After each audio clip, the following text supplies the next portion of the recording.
Phrasal verb part 1।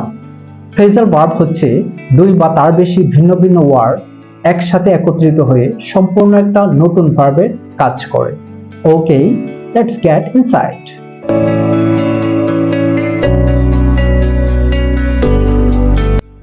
Number 1, mess up. Mess up এর অর্থ হচ্ছে কোনো ঝামেলা করে ফেলা বা ভুল করে ফেলা। If I mess this up, there's nothing else for dessert? You're not gonna mess it up. আর নাম্বার 2, ফ্রিক আউট। ফ্রিক আউটের অর্থ হচ্ছে হঠাৎ করে ভয় পেয়ে যাওয়া।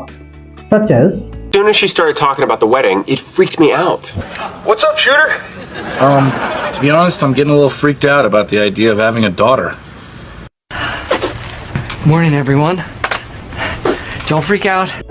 Last but not list, gate away. Gate away এর অর্থ হচ্ছে কোনো কিছু পার হয়ে যাওয়া বা বেঁচে যাওয়া, মানে কোনো অপরাধ